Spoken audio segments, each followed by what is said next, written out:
Good afternoon. This is... What am I? I'm Adventure Argonaut. It's been so long since I last streamed, like over 24 hours, so I'm forgetting my name. And I am Adventure Argonaut, and this is Rogue Trader. And will this be the last stream of the game? I don't know, but we are nearing the end. But I don't know how many dungeons, bosses, and discussions we still have to phase before we reach the end and the end credits, but it's possible this will be the last stream already of this game, but I doubt it. And also, oh yeah, this is Rogue. It's not Rogue Trader, it's Rogue Trader. If you are watching me on Rumble, because I mistyped the title, but I don't think I can change it anymore. So that's that. Let's play the game. So I think we're gonna meet with Calcazar already, unless maybe he's still missing, but we at least met some Inquisition dudes after fighting some Necrons.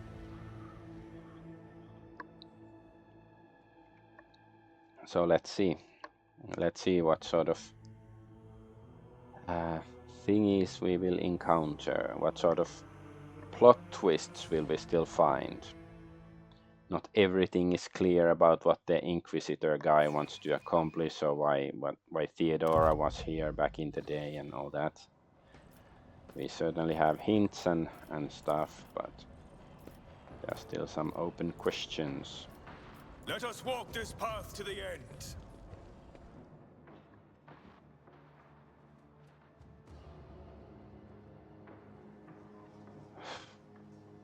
So I'm just waiting.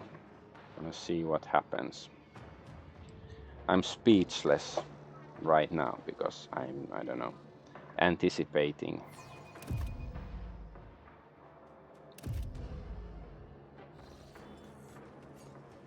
Okay, no immediate cutscene, and I have to realign these dudes again. Join me in prayer.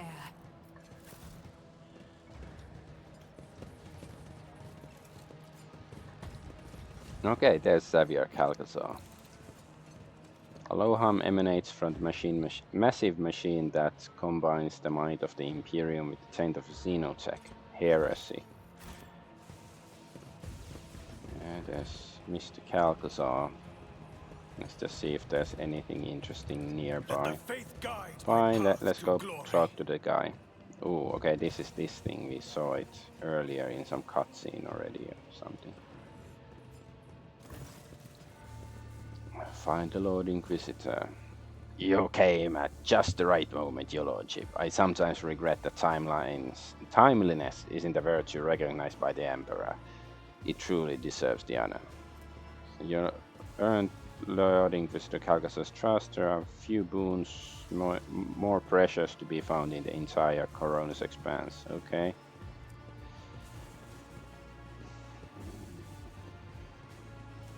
What are you doing here? Exactly what my duty dictates, saving the Imperium. Isn't it obvious? Point at the Xeno construct. Is that what you are here for? What is it? We call it a shard, and yes, as you have noted quite aptly, it is the reason I am here. This construct contains an ancient, or rather, a pre-ancient being of cosmic power. They were called the Catan. Wait, settlers of Catan? Or Catan, whatever. The entity is currently trying to escape, and I'm here to color it. Calcazar nods at the giant device whose design clearly points to it having been brought into the crypt from outside. What is this Catan shard and what is it doing here? A specimen of an ancient predator race, devourers of pulsars who feasted on star systems. Reality itself bent to their power, but many millennia ago, an ancient Xenos race managed to defeat them, shatter them into pieces, and lock them away in prisons like the one you see before you. If you're a 40k fan, you probably know what Catan is, but that's the first time I've heard of this race. And you think you stand a chance against such power? Do you mean to say that a human is not capable of such a feat? But I'm not just a human, I'm an instrument of the Emperor's will, one of many. And the Imperium is omnipotent. If I were to fail, another would follow in my footsteps. This is how humanity makes the impossible possible, with the hands of particular people in particular circumstances. Your skepticism is unwarranted. I will tame in this creature, help save the Imperium. Over my years of service, I have come to realize that the main problem that humanity faces in this war is the imbalance in power. Our opponents are not races or nations, but incomprehensible monsters. And it is time we acquired one of our own. My yoke will bind this creature and make it a chained guard serving the Emperor. That is not the full extent of my vision. There are other shards similar to this one scattered across the galaxy. I plan on seeking them out and confining them all inside the yoke. Each conquered monstrosity will bolster our defenses. I still have many questions for you. Given the circumstances of our meeting, I do not see why I should hide anything. I seriously doubt you will share this information with anyone else, for one reason or another. Well, except my companions can hear you. How did this thing end up in your possession? Thanks to your predecessors, I arrived at the predecessors of Theodora found it, I guess. I arrived at the Expanse at the call of the Explorator fleet to deal with the Archmagus Amarnat's heresy. But I quickly came to the realization that Coronis Expanse problems run much deeper than tech heresy. Unprecedented piracy running wild, blatant smuggling of Xeno artifacts, willful and impetuous rogue traders, and a growing threat of the Rurnus powers. All this in a region that the Drukhari considered their domain. Frankly, I considered purging the entire Expanse. It would have been much easier to burn down this whole tangle of threats and corruption, but the web of spies that I had woven presented me with much more interesting and radical solutions. While investigating Amarnat's connections, I turned my eyes to Theodora von Valancius, who ultimately gave me the shard. How was Theodora involved in all this? Theodora's instincts were uncanny. She spent decades hunting for a key that could open the dimensional gate, as if she knew that there was something incredible waiting for her on the other side. Her ladyship was lucky enough to discover the shard during one of her expeditions, a trophy that was too much for her to handle. Archmagus Amarnat studied it on Theodora's behalf, creating weapons in exchange for access to the dangerous relic. But their research was too primitive and unambitious compared to the true power contained inside the shard. I had one of my own acolytes, Tanakia, send her spies to Theodora. They infiltrated the rogue traders' retinue, earned their trust, and reported to me about this magnificent object. The rest was trivial. I seized Epitaph and laid down the conditions of our further coexistence. She was wise enough to concede defeat with dignity. I commenced Operation Precious Sentinel. Sounds so lame. But yeah, I can imagine it was like, the US government or the US military having an operation called Precious Sentinel. Anyway, I left the garrison and Epitaph, took the key to the dimensional gate from Theodora, sealed the gate, and started the creation of the yoke. I kept Theodora and her heirs in my sights, just in case. Not long before her death, I assigned Heinrichs to her and ordered her to rendezvous with him on Rykad Minororis. But your lordship inherited him instead. I admit I wasn't aware of you. Theodora managed to keep her secret heir up her sleeve. So instead of eradicating Theodora's misdeeds, you chose to inherit them. Argenda's voice rings with righteous steel. Gritting his teeth, Abelard says quietly, In the old days, House von Valancius would have declared war over something like this and fought until the offender was dead. So what is the yoke? A containment device similar to this one, except better. The yoke was devised by the brightest minds of two races using the ancient wisdom of a long-gone Xeno civilization. A prison capable of not only of holding the Catan shard, but also controlling it while releasing fractions of its being. An instrument of obedience and destruction, a masterpiece whose creation required immense effort. It was made on Euphrates too, captured a Monad student, Axiomantha, and she passed all her mentor's drafts to me. And the one overseeing the process was none other than our acquaintance, the tech priest Cubis Delphim. His fall was regrettable. It seems that the unorthodox, daring things he did at my behest drove him to break his vows and sink into heresy. But the human mind could never have comprehended the shard alone, and thus I appealed to the inhuman mind. I struck a deal with the Drukhari. Deal with the devil. The theft of sacraments and secrets of the Adeptus Mechanicus registered. Inciting a devout tech priest to commit heresy registered. Blasphemous merging of sacred technologies with forbidden ones registered. Further transgression registration discontinued. The drill on Pascal's Megatron drives screeches in fury. You collaborated with the Drukhari. Alas, the operation demanded it. Though through the agents of one of my acolytes, Emelina, I contacted Archon Imerus and made a pact. I gave her the access to the technologies contained within this relic and destroyed her rivals in the Cabal. She would relay information on their raids to my spies, and I would solve the problem.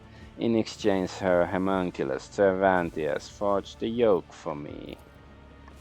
Of course, I did not let him near the shard itself, but rather set up a laboratory for him on Quetzaltemer. It was safer that way. All the pieces were contributing to my plan, but none had enough information to comprehend the entirety of it. Why do the Drukhari want this shard? Well, of course, they're bad guys. That's motivation enough.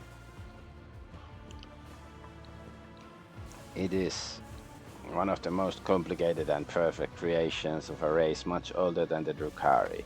It is no mere object, but a treasure trove of technology. A voice master could uncover many secrets simply by observing it. Nothing can excuse consorting with inhumans. Trust me, your lordship, the threat of the alien pales in comparison to that posed by the ruinous powers. Imerus could plunder 1,000 worlds, but she is no Uralon the Cruel. But didn't we kill Uralon the Cruel? She was as great a danger to her own kind as she was to the Imperium. The disruption she caused among the Drukhari was only to our benefit. She intended to trigger a powerful disjunction in Comorac, therefore destroying her rivals and elevating her own cabal in the process.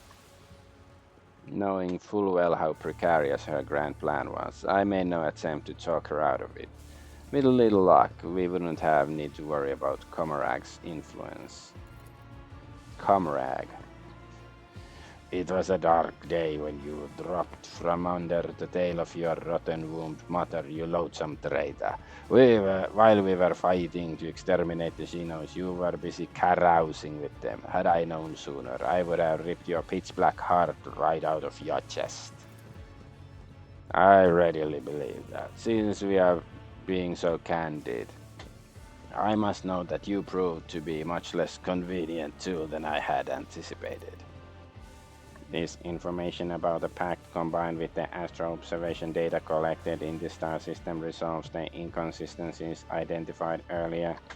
Unit Xavier Calcasar stands accused of stealing the astrographic records of the Cognizance fleet. I am amazed by your analytical prowess. Yes, I needed stars to feed the shard. The cabal of the Reaving Tempest could steal them and bring them here. But it was so imperative to preserve the exact energy parameter so as not to trigger the object's premature detonation. I procured the necessary information on suitable stars from the explorator fleet's data scriptorium. Registering a Category 1 blasphemy unit, Xavier Calcazar is hereby sentenced to intravital dissection and study. Upon the cessation of vital functions, the unit's remains must be disposed of in disgrace.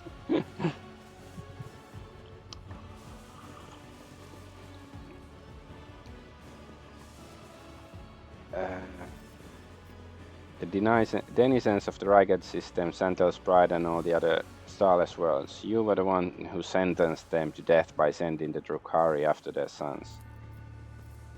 Well noted, yes. I acted as their executioner, as regrettable as those losses were. However, to overestimate their importance to the Imperium would have been a folly. Every single day humanity pays a far more terrible price, and that must be brought to an end.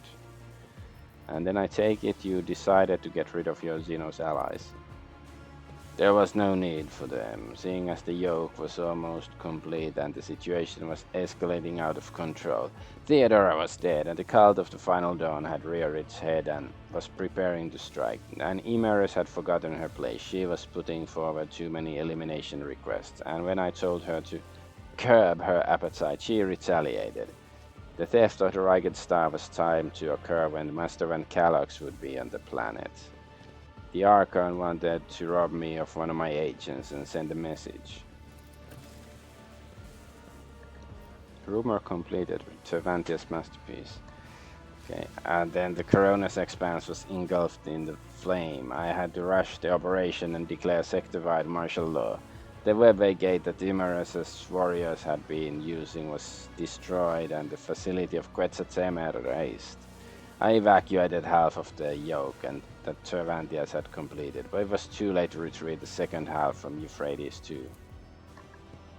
Cubistelium revealed to Ural and the crew where he should strike, and that almost spelled the end of Operation Precious Sentinel. I appreciate your efforts in resolving this problem. In fact, you turned out to be much more useful than Theodora ever was. Why did you call for the Astartes to come to your aid? I needed a remarkably strong force to keep my Xenos allies in check.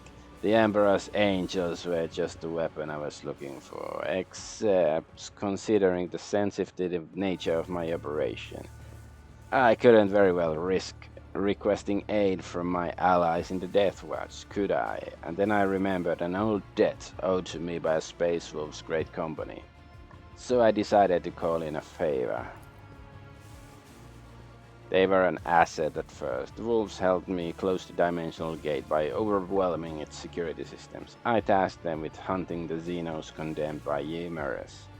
But eventually they started prying, and that was unacceptable. I could control Thorvald by giving him more tempting targets, but the baleful Howl Pack. They raided an outpost where my agents had been meeting with the Drukhari. The pack took prisoners but lost the esteemed brother Ulfa. I hoped they would give their all to the search, but instead the wolves forced the system's coordinates out of the captives and came crashing down on my head. They had no gate to transport them. They used nothing but their warp engines. Thankfully, they realized their situation too late, so Tanakia managed to neutralize them.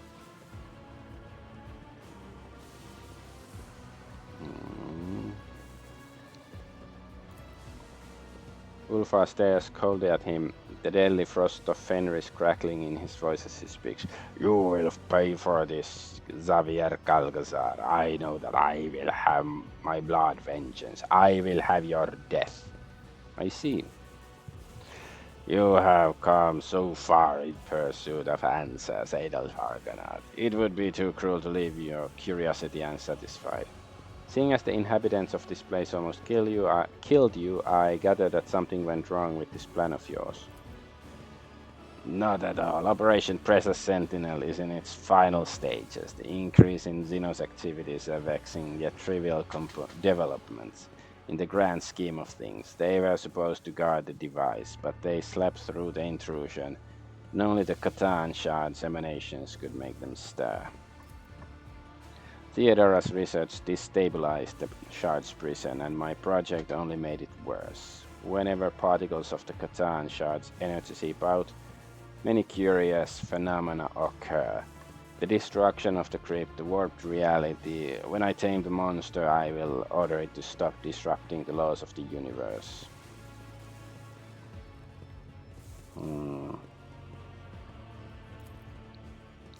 And that brings us to the most interesting part of our conversation. You know my plan. So now I want to know yours. Will you admit that I am the right and join me in this undeniable ambitious act, or will you try to stop me? I will be upfront with you. If it is the latter, I will be forced to remove you, but I am sure you realize that already. Listen to yourself. What are you planning is heresy.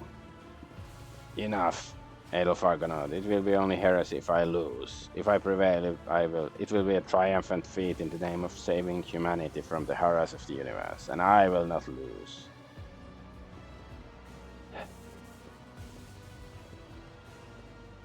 So, do we agree with his crazy plan or not?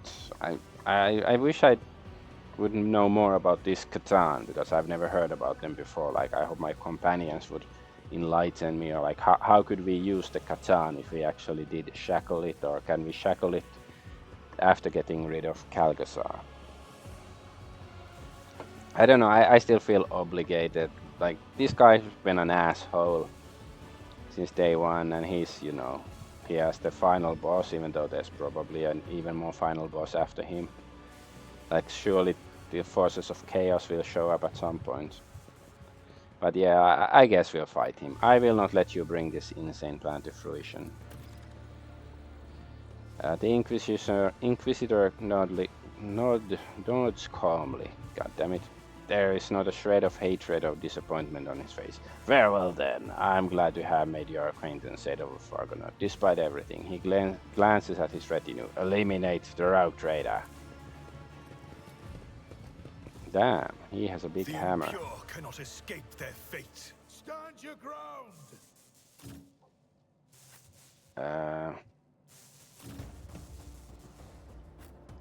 Yeah, Ulfar wants to kick his ass, so let's... Argento.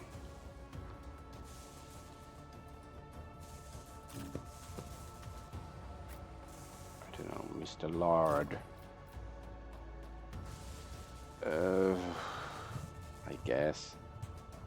Ah, no, Cassie. I guess we can try to get a better place for her. They're sort of surrounded here. Let's just put her next to Abelard.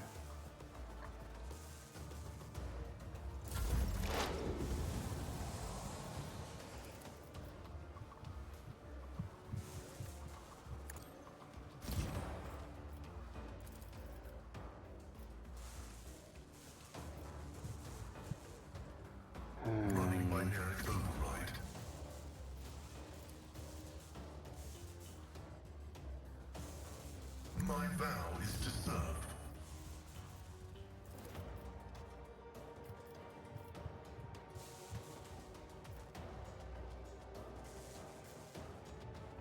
Guess.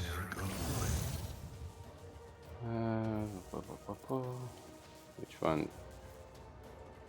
Xavier Calcazar.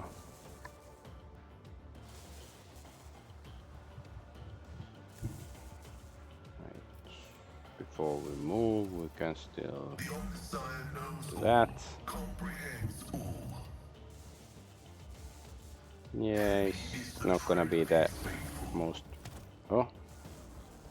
What? Stay vigilant.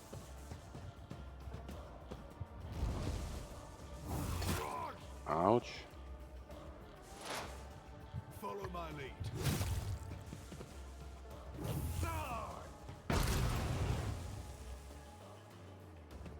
So, he's one of those a-holes who steals my turn. Or maybe he did it, maybe it's just because he fell down, he has some ability.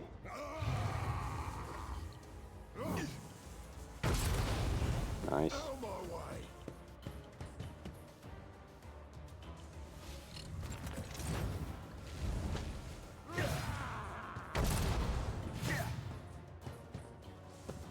get to it. Let's get to it. Exorcist.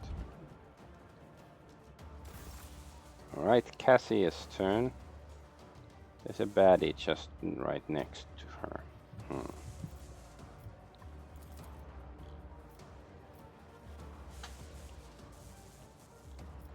I guess Isn't this a job for the Argenta. serfs? Just buff her up. Me, if you insist, Lord Captain.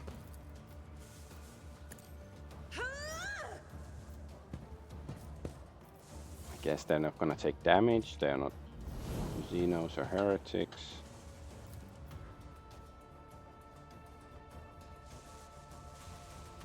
As the Emperor commands. Okay, kill some random dude. Okay. Oh, you get to use this. I stand, and thy light I crave. So this is, yeah, this is Calcasar.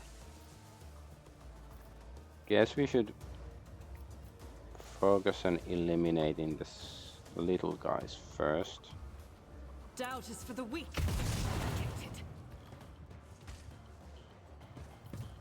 Does he still have that? Well, I guess we can slide Faith without here deeds and is try to kick worthless. this guy. As the Emperor commands, I act. Sparta!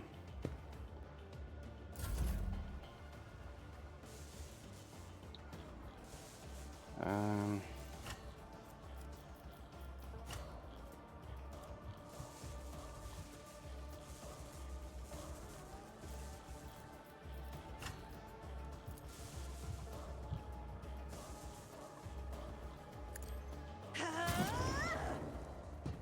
why did he move?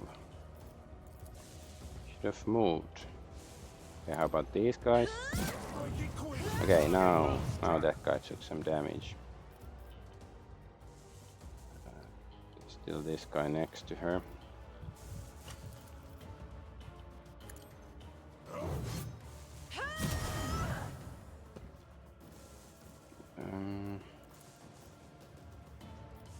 Let's get rid of these guys first.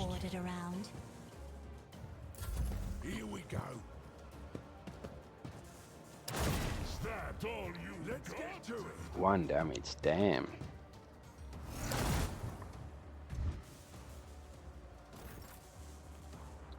Alright, Mr. Argonaut.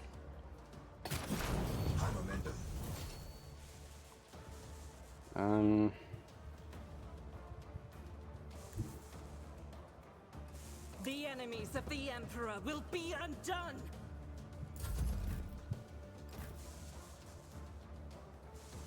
Sure, he can stay there. Sure. I guess Ulfar can get a bit closer. Alright. This guy's already.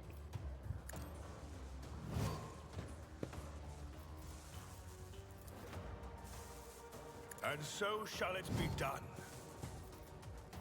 Let's see. We can't shoot this. There's like random dudes like 7,000 kilometers away. Alright, so let's see if he dies from this. Another step towards Yes. our ultimate victory.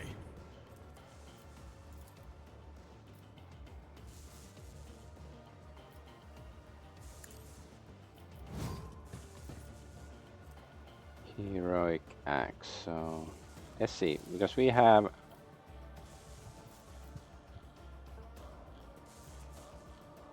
Huh?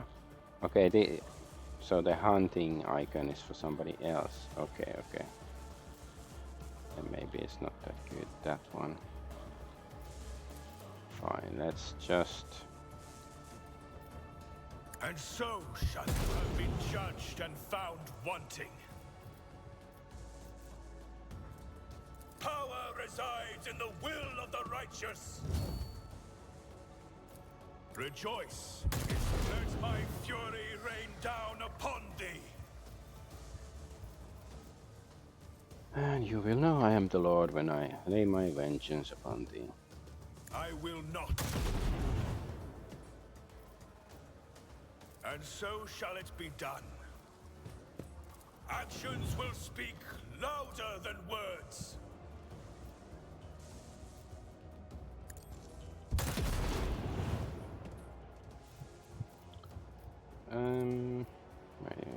Yes. Where should we put the trap? Let's put it here. Are those guys ever gonna, like, I've seen maybe once somebody walk into one of my traps. They don't really like doing that. Argenta. Alright, I guess. Hold on.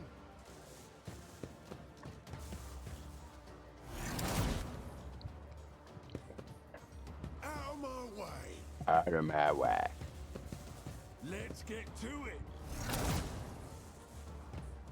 Everybody's dodging. Everybody was Let's make it dodge quick. fighting. Din-din-din-din-din-din-din. Here we go. Let's get to it.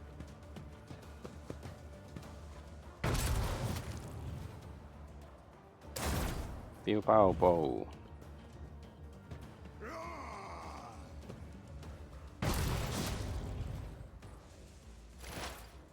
Okay, Argenta. Let's see. She's currently not. Can she? Yeah, she can hit both guys. Guided by faith. With this attack, kill one of them. That's good. Yeah, she can't. How many hit points does this guy have? Bit over 1,000.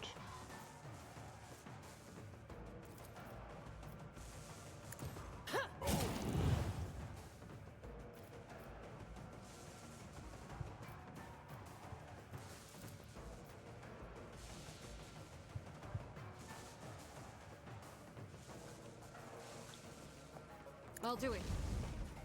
So I wanna, you know, do some shooting as well.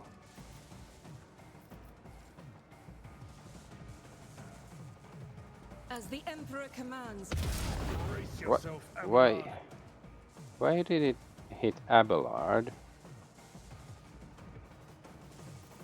I'm a bit confused now.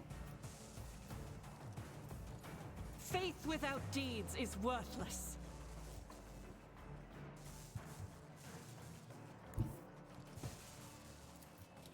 Rejoice in battle! This is why I was chosen!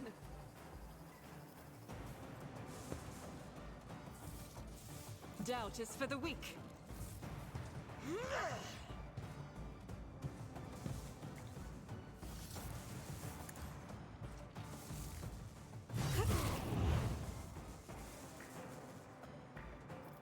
As the Emperor commands, I act.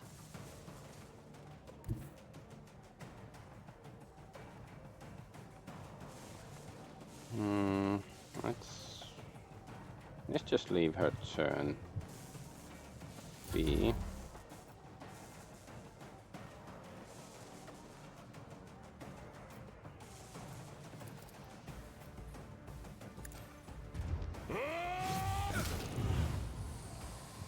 Anyway, or is it like, is there some sort of like effect on Calcasa, like, you know, people next to him take the same attacks that he also suffers or something like that? None can do this. I will carve Oh. wounds out of your bone. Shot some. Oh, nice. He went down. By claw and thigh, the foe will be torn asunder.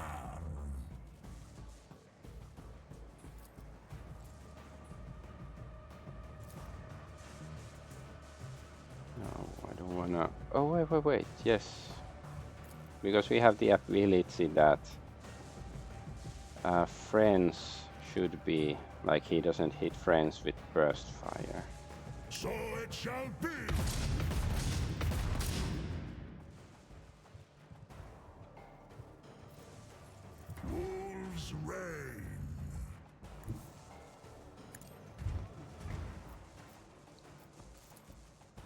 kick him down. Succeeds. Okay. Then shoot him. So shall I become the All-Father's worthy instrument. I guess. Pain and duty go hand in hand.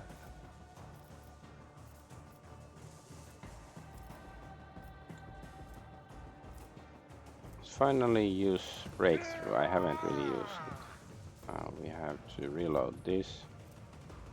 At your beck and call. 2 AP, that's expensive. Slash.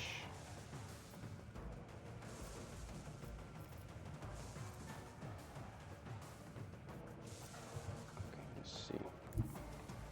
We can't. How does it work?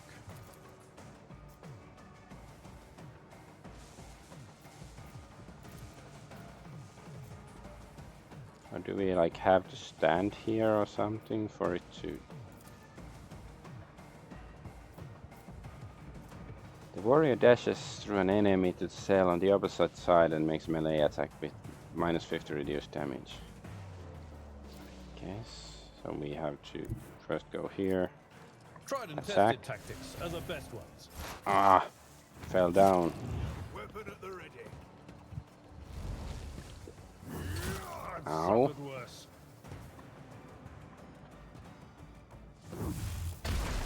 Ouch.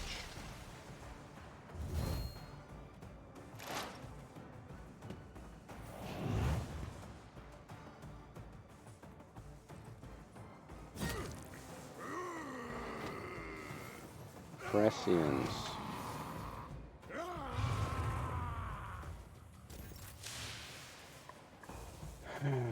Alright. Let's see.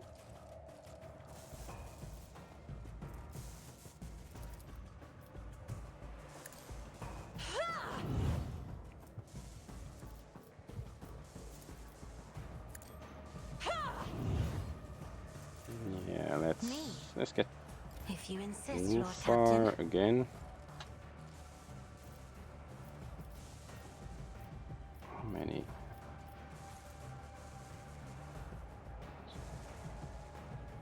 -8 AP, I don't really understand.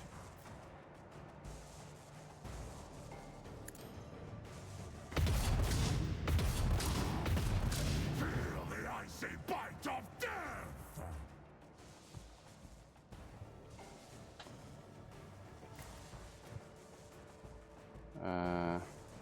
Okay, we can do the charge. None can do this better than a warrior of the All-Father. I have become the All-Father's worthy instrument.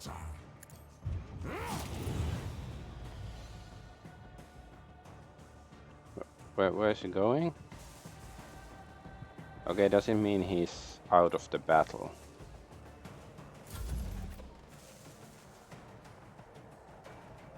I think that means he's basically dead, but he's not dead for story purposes. So that's good, I guess. I am a navigator, not a servitor.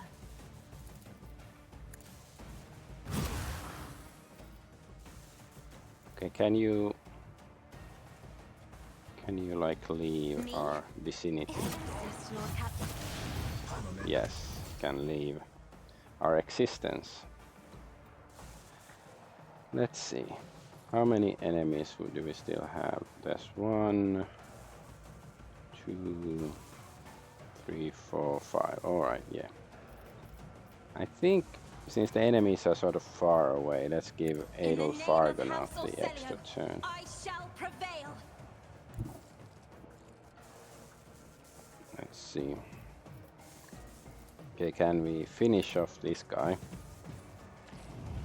Your corrupt way has failed. Yes! More than 300 damage, that's pretty nice.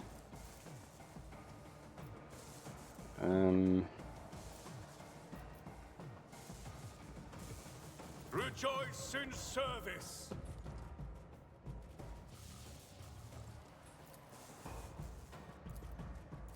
The Emperor commands. And so it shall be done. Damn it.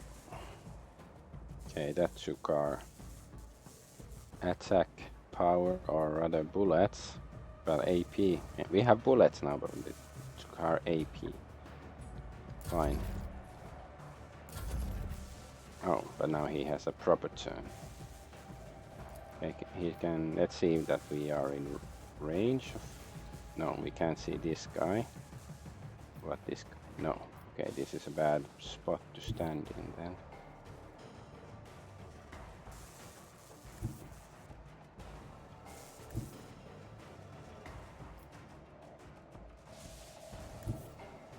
Okay, now we can see these guys.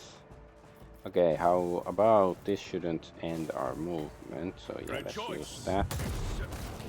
Yes. Very nice. Okay, now we can see this guy. Your end is nigh. Oh, he's not dying yet. Your defiance is futile. I will not be deterred. Why can't we use the firearm? We used it already once this turn or something.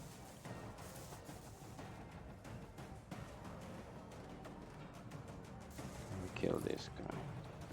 Rejoice in let this be the Nice. warning to all who oppose us.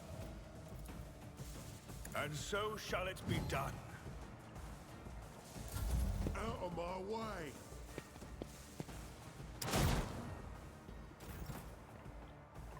Okay, Argenta, let's go finish it up. Or finish it off.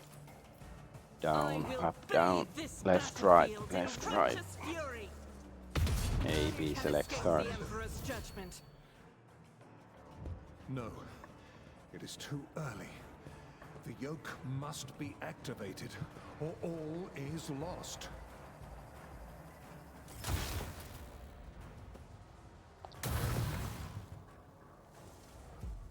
Oh, nomos. An invisible yet clearly tangible aura of power envelops the figure clad in the robes of a tech priest. It is all the more baffling to hear a youthfully excited voice from under the hood. This is it, the place of our origin. Nomos' gaze is trained upon the Catan shard. It was your strike and your wish to escape your prison that begot us. The mysterious creature that has been on your ship's soul for so long turns to face you. But it is you, Adolf Argonaut, who truly ushered us into this world. So let us meet our abominable precursor together, for it is ready to break free. Greetings, Nomos. We are out of time now. It escapes now. Okay.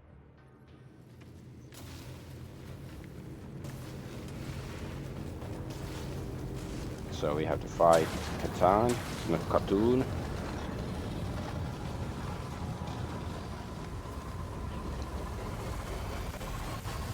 This is like, if this is the final boss, this is very Final Fantasy. First we have to defeat, you know, Sephiroth, and then we defeat Yevon.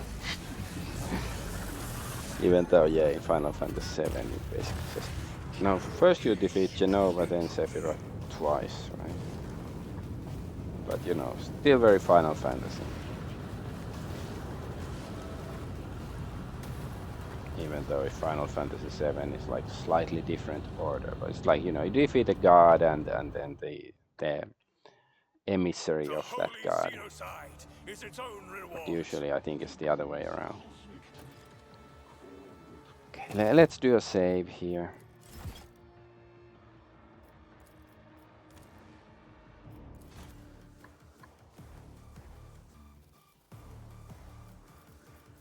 Catan shard. So wait, he has like multiple actions. Who is this? Is this Nomos? Probably. 13k hit points. That might be a lot.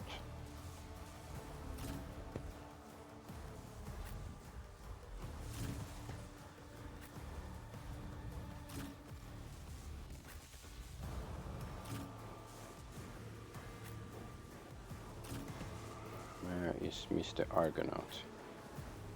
Why are we all the way here? That's BS. I don't like that. Well, we are almost here.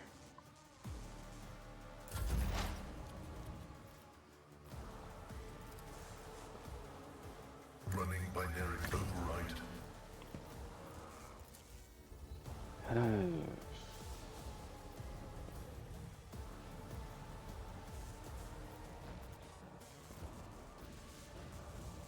Request approved.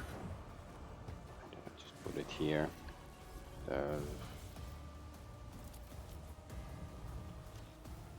Running binary override. The scriptural prognosis is favorable.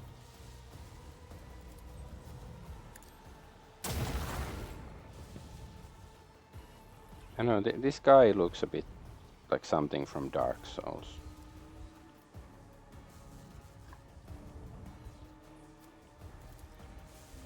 Request approved.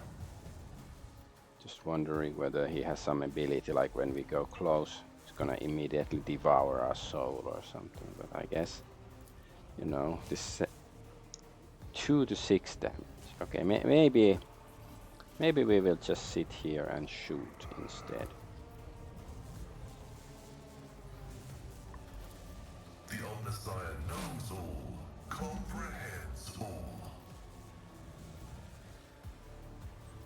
Yeah, that does slightly more damage, at least according to the predicted damage.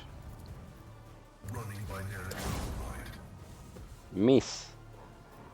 Very nice. Request approved.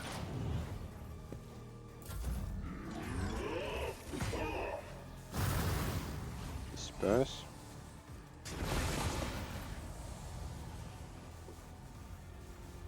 So, where he created some sort of clones of himself, I presume.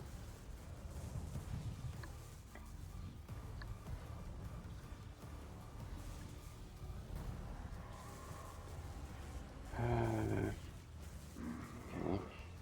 Eroding shard copy.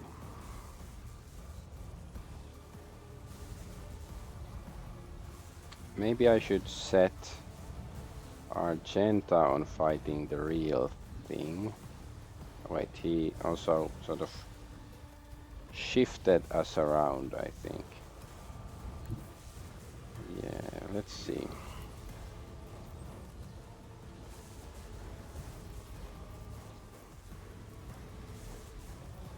I'll do it.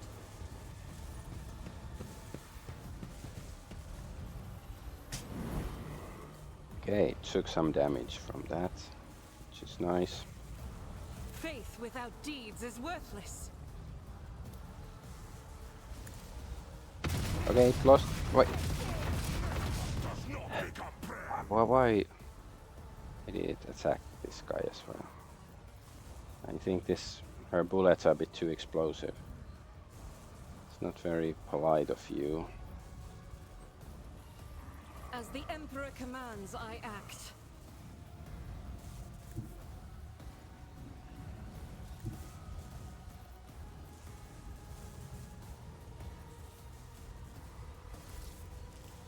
God Emperor, move through me!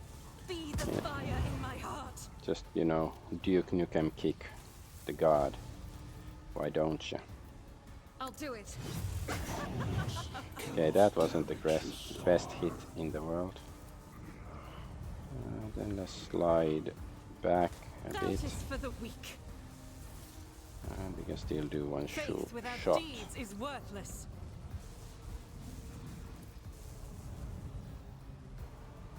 How about if we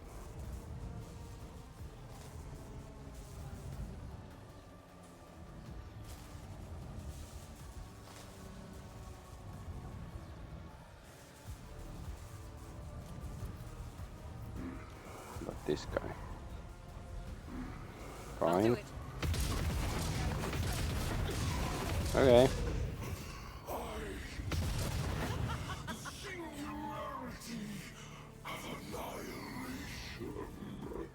Power resides in the will of the righteous. Real Wheaton of As the the Emperor righteous. commands. The threats could be so unraveling. I'll do it.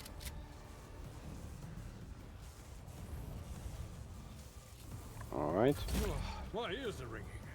Abelard is next to this guy already.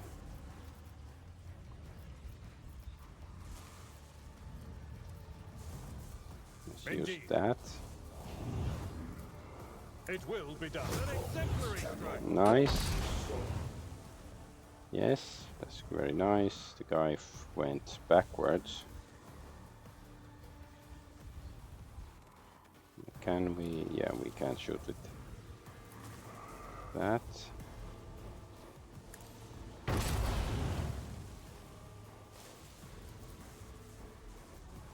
I will do my duty. Reduce. Nice. That guy's dead. At your beck and call.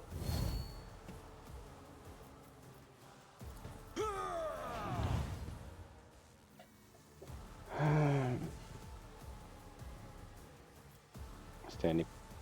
I don't know. Let's move a bit Victory is imminent. closer this way. Here, sort of protected from this guy. Maybe.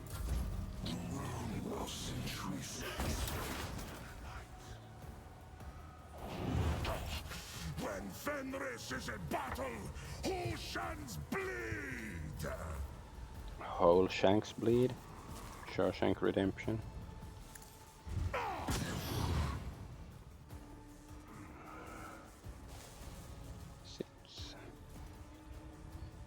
I wonder if it's like how much point is there actually to damaging, like, because if he keeps creating these clones and when he creates clones he loses some hit points, so maybe it's actually smarter just to focus on healing the clones. Perhaps. Let's see if we move here and then shoot. Because I wanna shoot both of them.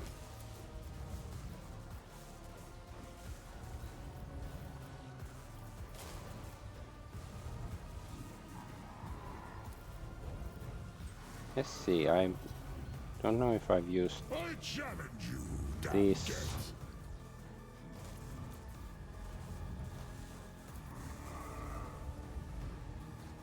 There's somebody here. Oh, be careful not to. Yeah, let's not shoot Cassie there in the back.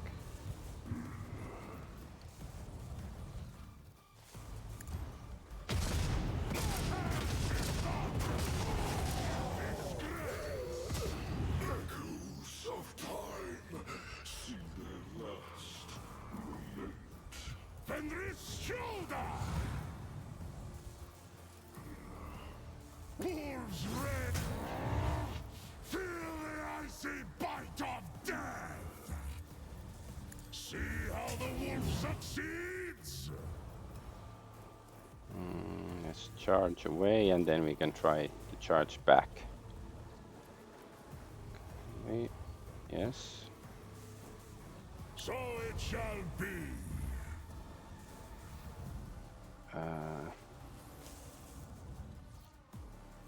Wait. Ooh.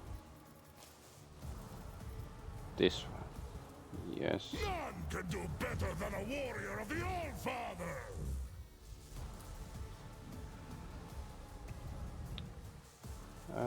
We destroyed all the clones already. Okay.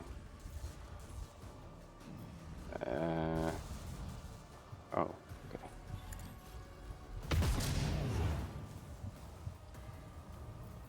Cubs play.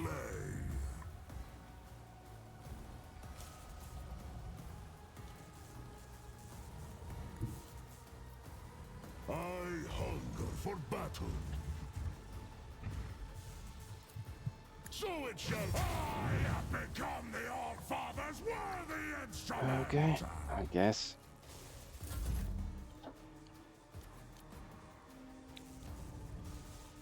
Cassie.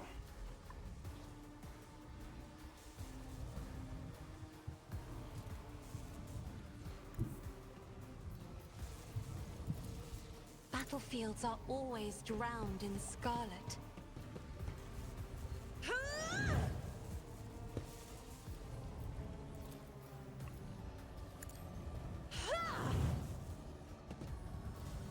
Can we move this guy? Okay, we can't see. Okay, how about here? Okay. Yes, because now it's not next to this guy, so if Argenta does her thing, I'm not accustomed to being ordered it around. shouldn't damage.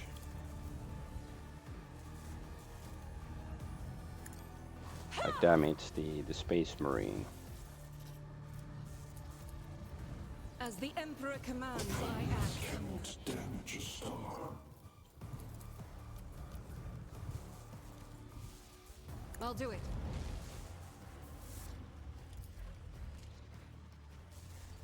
Faith without fear. Bang, bang, bang. Yeah, we are doing damage. Interest by release. I see you. You will be erased. What?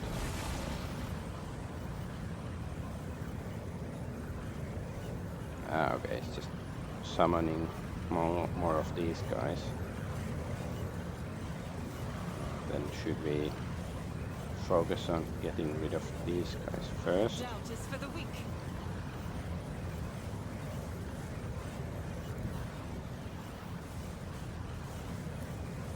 Guided by faith. This is why I was chosen.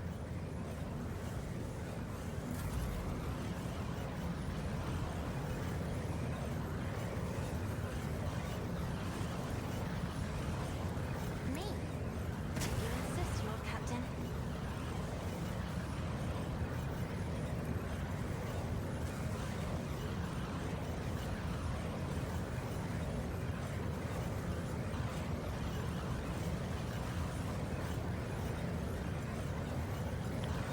Just use...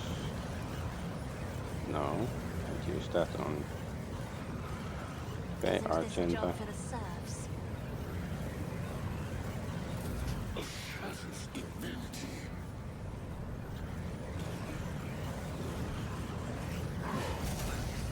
Oh. Ah, let's use that instrument of his will. So until the start of the next turn, Rogue Trader becomes immune to any attacks from demons and Xenos. All demons and Xenos in a 5-cell radio consider them a priority target. So now just, yeah, we are gonna do some tanking.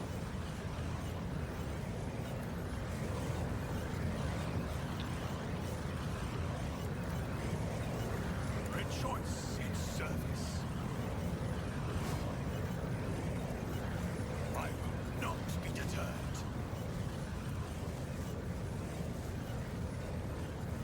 Let's mark them as prey. And then, should I? There's not really anybody else in range of that, so maybe it's sort of pointless. Let's see, can we? Will it kill that? It will.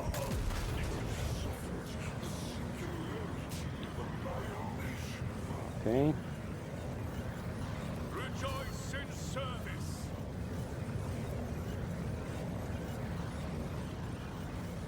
So will it?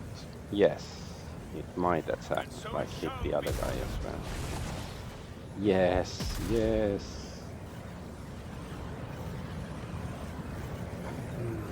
Actions will speak louder than words. We are doing some damage. And so shall it. Oh. This is... Take the victim's place.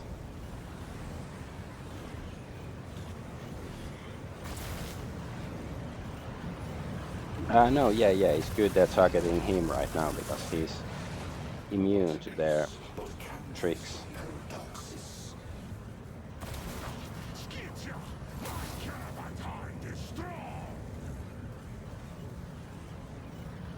Okay.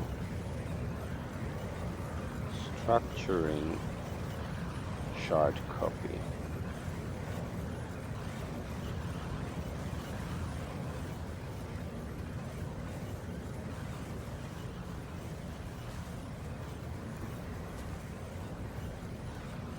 Just come here. Activate calculated fury algorithm. Sure.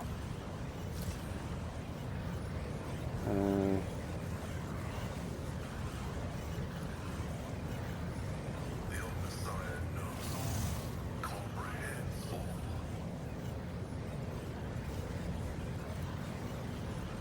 The scriptural prognosis is favorable. I venerate 66 damage. Not the most impressive stuff ever. Let's just use this because it's gonna lower his stats, right? Even though his, you know, the super attacks aren't the best. Heroic attacks, whatever they're called.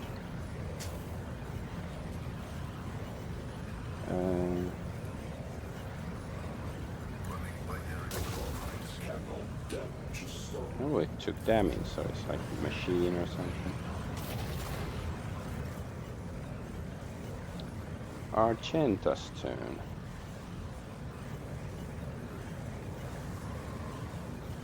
Let's see.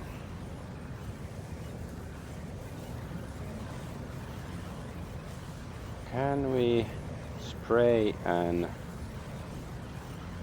not pray? Like we will hit the baddies but not the goodies. I think that should.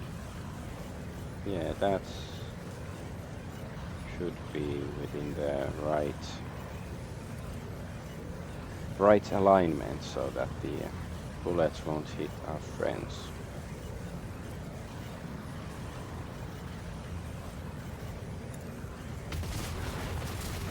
No, it's still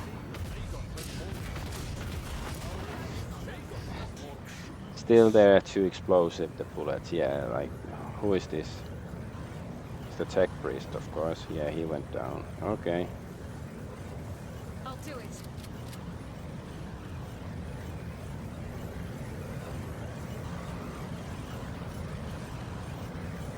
As the Emperor commands, I act.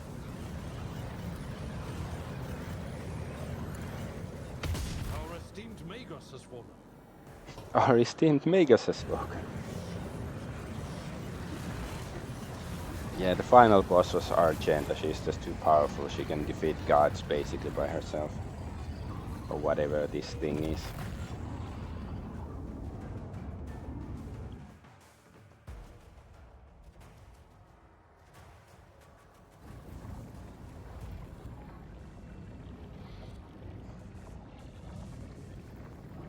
Or is there still, like, you know, chaos still gonna come? Stop the Catan shard. So yeah, I wonder if chaos guys are still gonna come and interrupt our victory here. The ancient monster struggles against the energy manacles of the yoke. Its impossible powers that make reality itself burst at seams are now being forced into a compact dungeon, quark by quark, returning it to a cruel and painful non-existence in the moment. It could struggle harder, but something is hindering it. You are the cause of these hindrances. Not only now does the Catan shard turn its focus on you, but the battle was nothing more than the reflexive resistance of an alien mind absorbed in a completely different range of thoughts and responses. But now it is thinking about you, and its thoughts are so corporeal that you can sense them and know them. It seeks to end to the confrontation. It is capable of resolving it in a way that would benefit all. More and more tears appear all over the shard's form, or tears, I guess, not tears. As the yoke absorbs its power, it becomes increasingly harder for the shard to contain its physical structure. Each imperfection you inflict brings the star predator closer to imprisonment. Do not bow your head before our abominable precursor. It was begotten by the dark abysses of the past. It is a fragment of that which devoured stars and erased civilizations. It knows no benefit other than its own. Allow us to stand against it. This is our time, our impossible chance.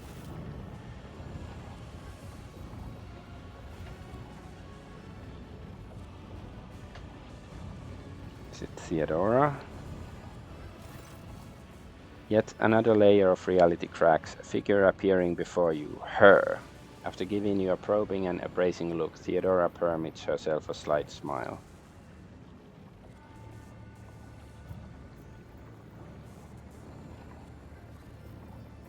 Try to touch Theodora.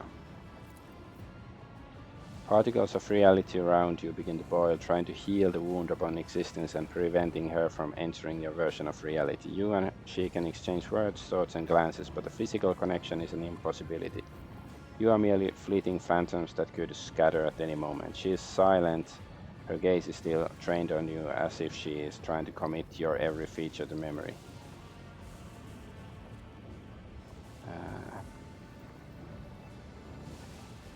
You and Calcasa did so many terrible things in pursuit of your ambitions. Tell me, was it worth it?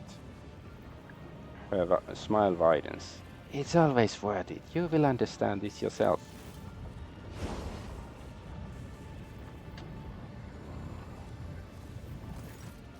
The wound on reality is healed and the vision of Theodora quickly fades away. You catch her last words. Whatever fate you choose, one can only hope it will be better than mine. Think about the Catan. Mental contact is effortless. This is not communication. Such a powerful being cannot comprehend communicating with anyone but its equals. It simply bears the gift of making the other hear and understand it. So grand is the potential of its thoughts. Try to comprehend what the Catan is. This might be a bad idea for our sanity. The Catan is the pinnacle of reality. It is eternity, dominance, and omnipotence, individuality. The Catan is the original purpose behind all existence. The rest was born in order to contain, nourish, and be appropriated by the Catan.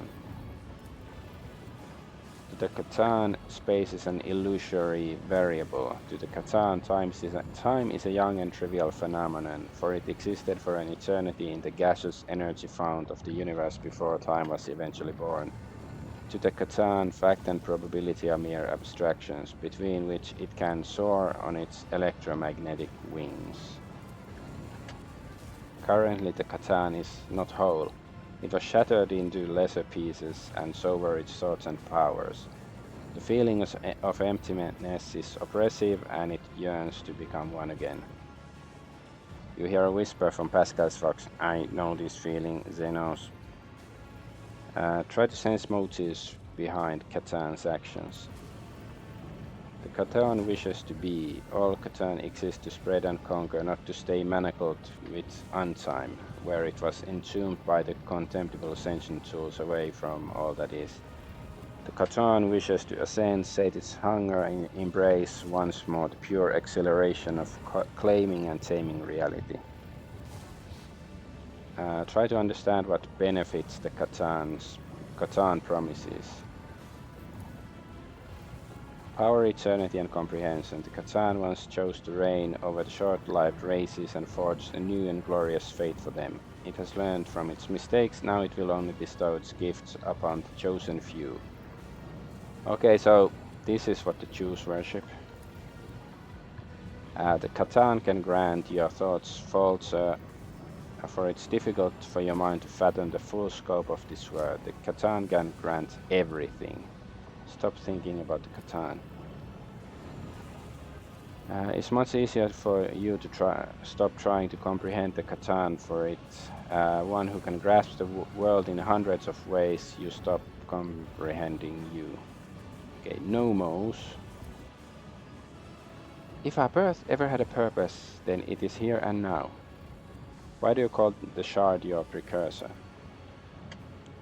Because that is what it is, and what we are. We have told you before about Theodora's ambitions, Amarnet's mind, the ship's cradle, and Epitaph's secret. One sprouted into another and spurred yet another. Thus nomos were born. We were but an echo of the shard's power, an echo that left its prison. But we have become something much more, with your help. What do you intend to do? Clash with the precursor. Touch it, absorb it, so that the reflection becomes the object reflected, so that the shard becomes nomos. Then and only then will its threat be eradicated forever.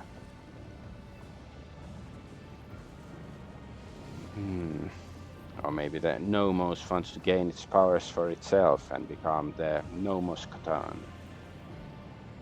Do you think you can do this, nomos? What will happen afterward? We stand at the threshold of probabilities and outside the bounds of the predictable. It is beyond possible to know whether we can or cannot. But we are poised to die trying. This is our sacrifice to the light of Terra, our chance to atone for our birth. If we survive, we will use the shard's power to serve the Imperium as its most loyal and powerful subjects that there is or ever will be. That sounds good if we can trust the guy. I made my decision. You can send the shard's reaction observation analysis almost intangible anxiety. I'm gonna go get water from my tea and I deliberate what I'm gonna do.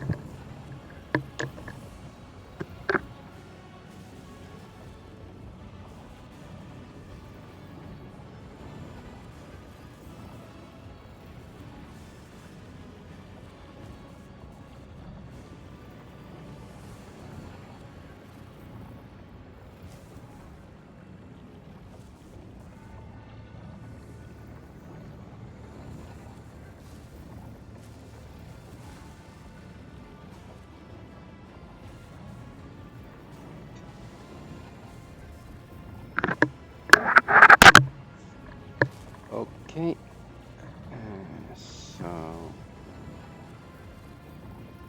okay, I can serve. Destroy the Yogg and kneel before the ancient deity. I'm ready to serve. No.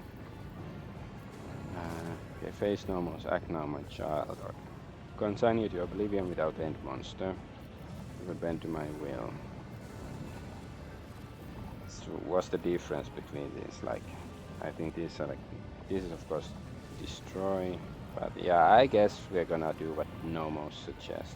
Act now, my child. We are ready for the most important battle of our life. Wish us luck.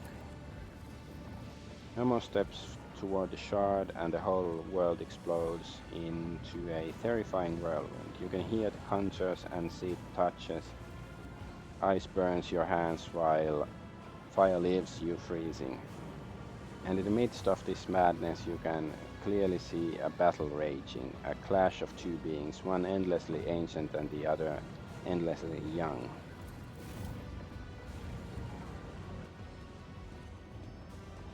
Asclepios.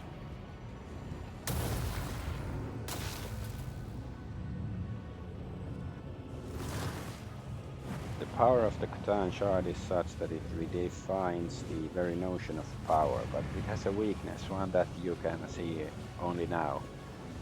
With the shard and its rivals standing face to face, the shard is just that, a shard. It is incomplete, it is not whole, and it cannot be what Catan was before. What opposes the shard is something entirely different, an undivided sentient being with a clear purpose in mind, akin to a well-aimed arrow.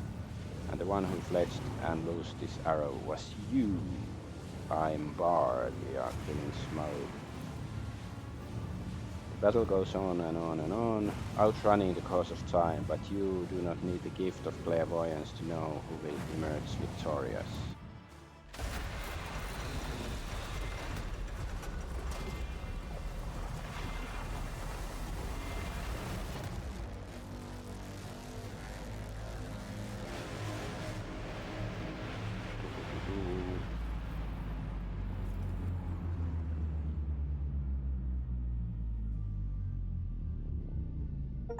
Oh. You finished the game. Erase your own abomination. So I got achievements. Hey, we did it. Damn, okay, so, but I guess there's like lots of these still things to read. But I guess I have to say I was expecting a bit more prolonged game, because this game was really fucking long. One of the longest games I've ever played, probably. Like, you know, if for a single playthrough. So I was expecting the final dungeon and all of that to be a bit longer. Like, it's not necessarily bad that it's not overly drawn out, but you know, it's just, yeah, feels a bit weird. But let's read what all this stuff says. Shadows of the future. The Catan shard was transmuted in a new form, and their name was Snowmouse. Possessing the power of ancient being and nurtured by the rogue trader, the young star god watched over the Coronus Expanse, their new domain, with curiosity. Gathering its bleeding worlds together again, the rogue trader restored order in the Expanse without compromise, protecting the faith and leaving behind any notion that the region could ever be beyond his righteous justice. An expansion began that would slowly turn the sector into a new province of the Imperium, where rogue traders were no longer needed. So sad. The subjugated deity in House von Valance's service ensured the Imperium's firm grip on the Expanse's throat.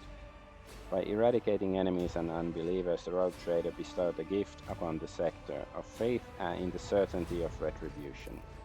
Perceiving themselves as an entity deeply beholden to the Emperor, at the very least on account of their unholy existence, Snowmouse exterminated corruption with extra zeal, sometimes raising entire worlds.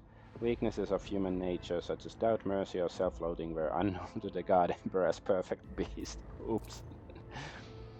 The news from the Expanse was met with deep concern in the Imperium. Some began speaking of punitive campaigns, though they quickly fell silent. A lone ship broke through the Great Rift, carrying a letter to Dargonus bearing the Inquisition's seal. But what the letter contained and who penned it, it's better left unknown. Strict abidance by the law and devotion to the Imperial Creed brought great renown to the rogue trader. Every planetary turn on every world in the sector, thousands of prayers were offered up to the Golden Throne, praising the name of the Guardian of the Coronus Expanse. Legend has it that the God Emperor himself favored his steward, granting him miraculous power to crush evil and shielding him from enemy plots. The truth is that the ecclesiarchy, in its battle to control narratives in the Imperium, persecuted those who spread such salt sales, as well as those who demanded that the rogue trader be proclaimed a living saint. Having lost his leader and lacking a worthy successor, the Kord dynasty began to weaken. The grim legacy of the abominable Aspis revealed itself, and the Protectorate fell into chaos. Grasping claimants tore the defenseless domain apart. Resisting the temptations that besieged him, Caligo's Winterscale returned to his domain and began to piece together the shattered remains of his protectorate. Until his dying day, his actions and thoughts were dedicated to saving abandoned worlds and protecting survivors. Alas, he was not able to achieve much in the time he was allotted. He breathed his last breath on the same throne that he refused to leave for decades, adamantly refusing augmetics that would restore mobility and power to his legs. The cult of St. Drusus continued its indefatigable struggle to spread the faith around the Expanse and expose the vile transgressions of the authorities. The stronger and the wealthier a planet was, the less its rulers wanted to see their black-clad creatures.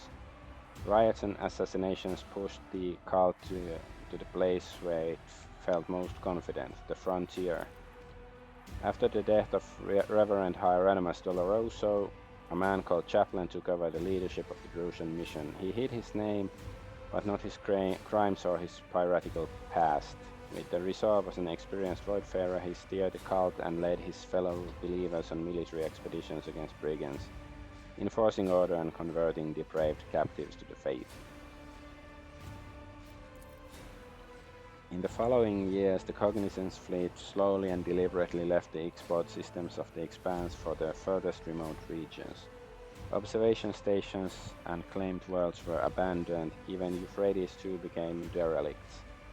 Statistical divination warned the fleet's conclave of the grim events awaiting the Expanse, and they decided to deliver their fellows from the coming storm, yet they did not share the truth with the lay people.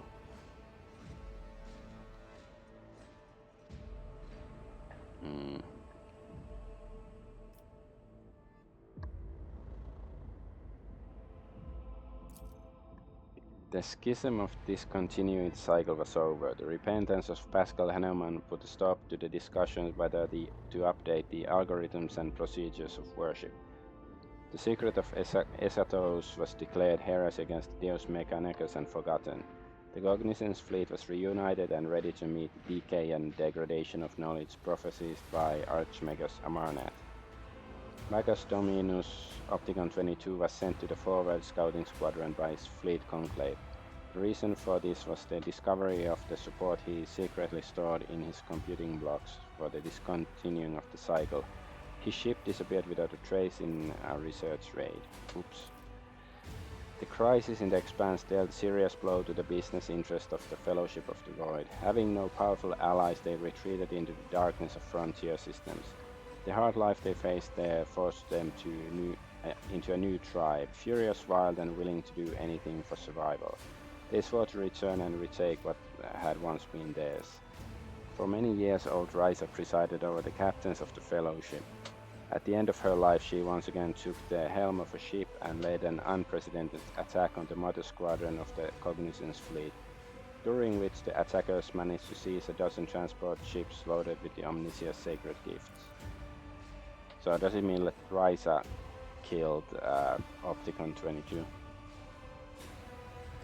Violence throughout the Expanse put many on their guard, and as a result the Caspalica mission business declined. Soon rumors surfaced among the cult traders about the so-called commission that had made it through the Maw and into the Expanse. Its professed purpose was to audit assets and take measures to restructure operations. These words carried with them an ominous threat. Oladeim Tokara, a Sleesh of Footfall, survived 14 assassination attempts and fought no less than 2,000 schemers before a shot finally took his life. The esteemed Leash's funeral was held in great secrecy, with only his closest entourage being permitted to view the corpse, which spawned some peculiar rumors. A multitude of agreements bound the Imperial Navy to the Von Valance's dynasty. Captains were eager to patrol the Protectorate, knowing they would be richly rewarded. Competing ships were lost to pirate attacks and subjected to harsh inspections. Many officers quietly entered the dynasty's service, receiving a salary and title in exchange for their excellent skills. Worthy admirals valued their friends and enjoyed more gold on their uniforms. Chartist Captain Austerius Thorfast founded the Thorfast and Companions Merchant Company, excelling in trade and acquiring a substantial escort fleet. After 3 decades, he traveled to the Maw to return to the Imperium in hopes of obtaining the warrant of trade. It is not known how this venture ended. Dargonus grew and prospered until it became the capital of the Coronus Expanse. The planet was like a giant magnet whose pull held together the worlds of the Expanse, absorbing the treasures and vices of the sector. Dargonus became the bastion of order in the Expanse. From here, punitive expeditions were dispatched to tainted worlds, and entire spires were occupied by officials and bureaucrats of the Imperium. On many planets, the expression "a man from Dargonus" soon came to mean a fearsome inspector with the power to impose punishment. Kiava Gamma washed off the stain of its former defilement and became known as a pious and productive world. Hard work and inquisitive study of the mysteries of technology glorified the Deus Mechanicus. The enthroned Null Caliph drew millions of pilgrims and granted the planet hallowed status. Its sacred calculation continued for centuries, and the foremost sages of the Adeptus Mechanicus traveled to the world so they could attempt to divine its meaning. Janus was conquered, the Xenospirits were exorcised, and the wilderness was subdued. The fields grew until they covered the entire planet, and billions of tons of provisions were harvested there.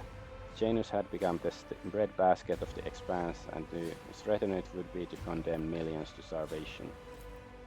The dark rule of the Seekers of the Forbidden was established on Janus. While terrified serfs toiled in the fields, in the lofty castles, various renegades studied the knowledge of the Xenos, learned their filthy language, and embraced their culture. The mists born of irrigation devices hid the evil work from the righteous. No, heresy. The minds of Weeaboo 6 grew deeper and deeper, and soon the planet became the darkest and most frightening colony in the Expanse. The final stop for the exiled and the damned. The brutal, hardened inhabitants of the Death World feared neither humans nor xeno-horrors, knew no mercy, and were known as the most fearsome fighters in the sector who had traded their lives for the right to leave the eternal darkness of the mines. Guarded, luxurious places were built under the climate domes shrouded in by clouds of poison. They housed so many powerful blackguards, persecuted aristocrats, and wealthy scoundrels that Viapusix gained unimaginable political influence. Such grand and sinister deeds were done there that before long the grim Death World was spoken of as the new political center of the Expanse. Okay. No longer secluded and forlorn, Foulstone turned into the spiritual center of the Expanse, clad in gold and power. Rulers went there to be anointed for greatness, criminals for penance, and the righteous for encouragement, and there was no end to them in sight. Converted into a comet shrine, Foulstone's moon spread the world of Saint Cognacious throughout the Expanse, protecting worlds from attacks by enemies of humanity. Its servants asked for neither money nor power, but only the relics left by the blessed patron.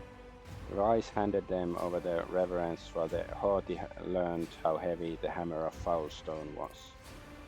The fate of the pure-voiced prophet guarding the hallowed crucible was a sad one.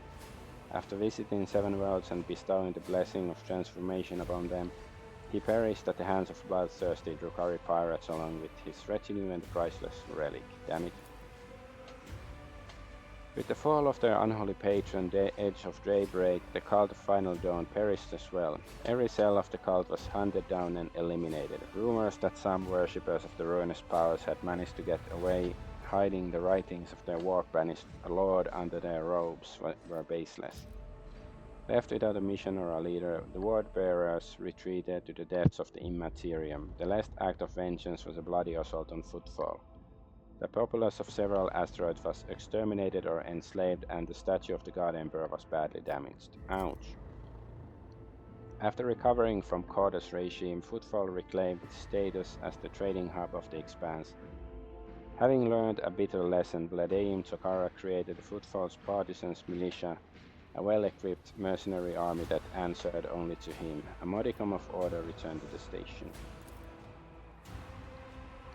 The changes that the von Valancius dynasty brought to Footfall endured on the station long after. The new regime of Footfall was less harsh than Corda's dictatorship, but it still managed to give the station the appearance of a lawful colony of the Imperium. After years of persecution, the crime lords realized that it was more profitable to make thrones legally, so that they installed themselves in high-ranking positions among the station's wardens and bureaucrats. But this change only increased their greed and thirst for blood.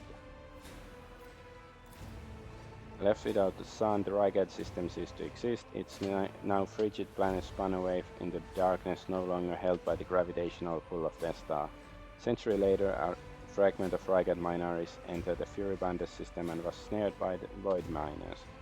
A piece of its rock was delivered to Footfall with reverence and used in the restoration of the God Emperor statue as the final memorial to the world devoured by corruption. Sort of nice and poetic. Rumors of rotting remains of an Eldari craft world spread around the Expanse. Explorators, privateers, Caspeliga agents, and anyone hungry for easy money all rushed to the frontier systems to vie for a piece of the prize. Some were swallowed by the warp, while others perished in skirmishes with their rivals. The most skilled and fortunate returned empty-handed after decades of searching. The colossal ship, as big as an imperial world, simply vanished as if it had never existed. But the legend of the forbidden treasure lived on and continued to bring daring souls to ruin. Eldari from the fallen craftworld Krudarash, who once traveled through the darkness of the Expanse in a desperate attempt to gather the remains of their kind, were becoming a rarer sight.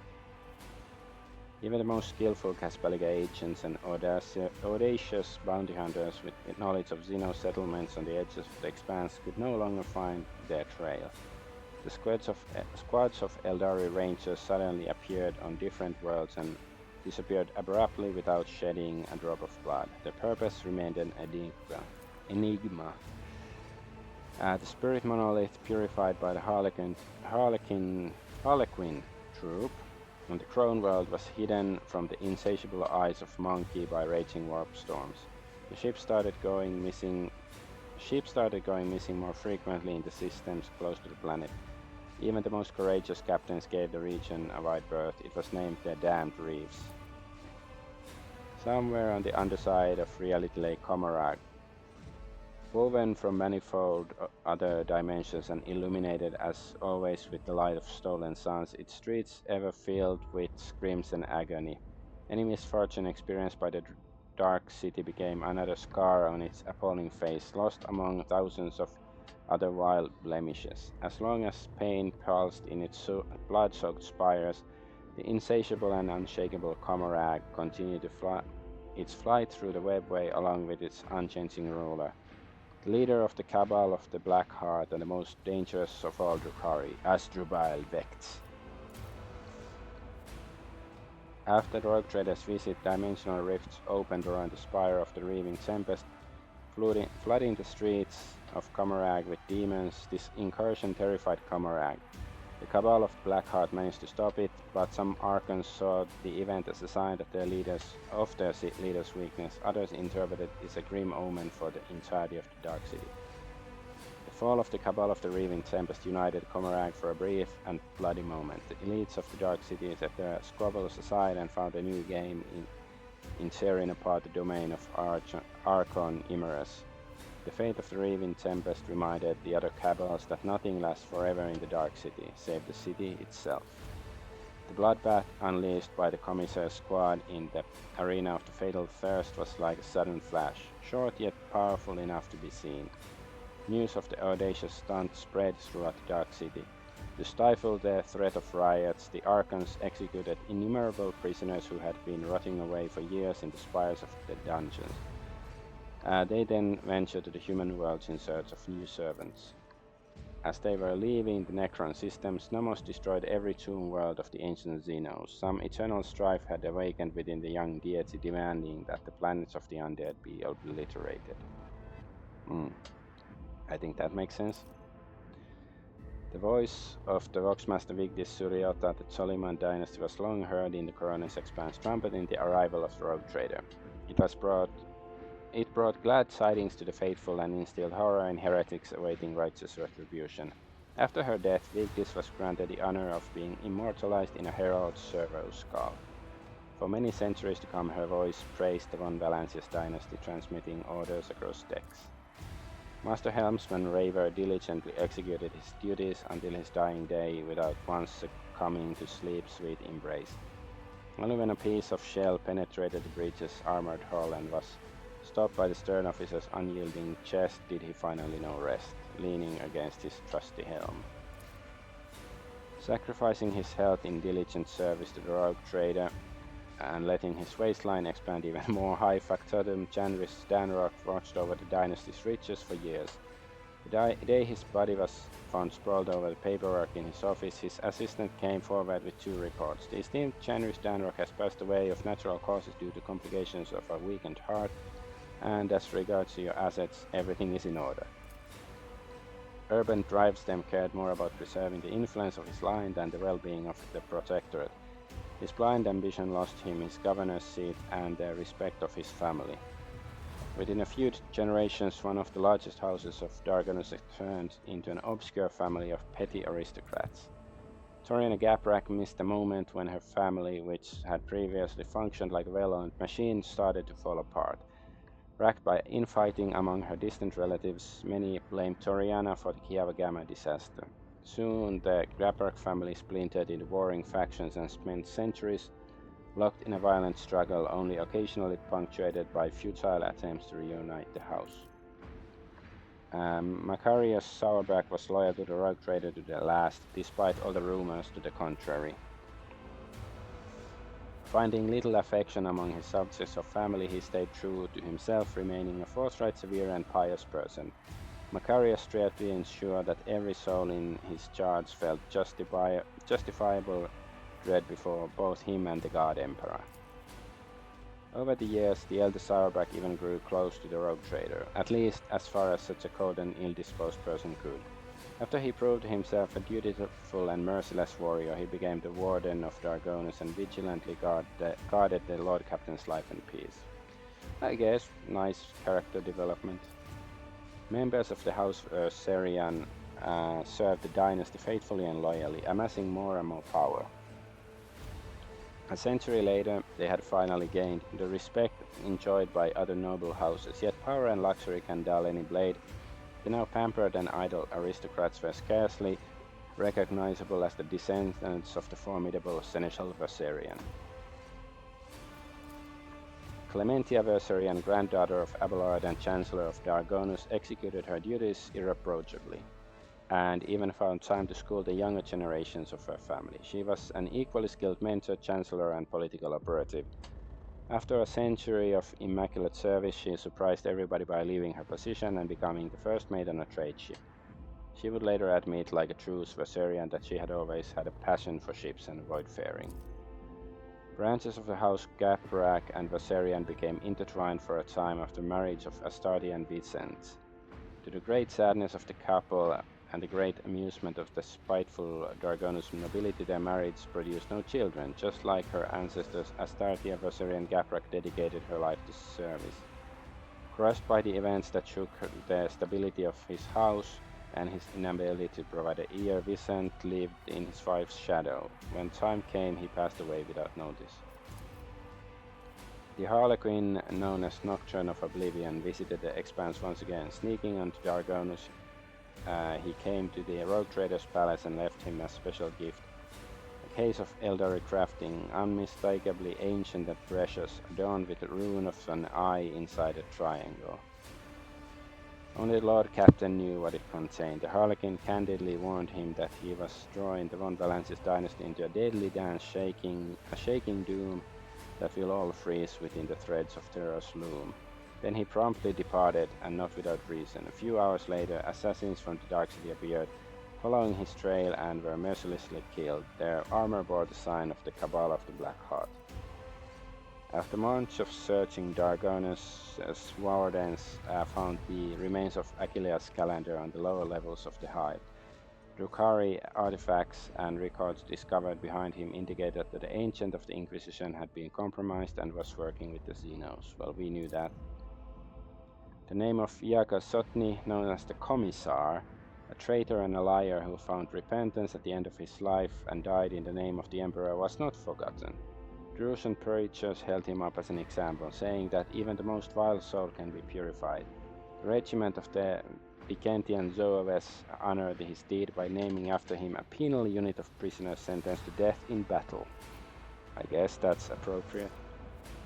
Having completed his last journey with his Lord Captain, Abelard Verserian, with the permission of the rogue trader, left his post as seneschal and took over the helm of his large family. House Verserian rose above its rivals and was never again the target of persecution, even after their esteemed patriarch died decades later in his bed surrounded by his grieving loved ones.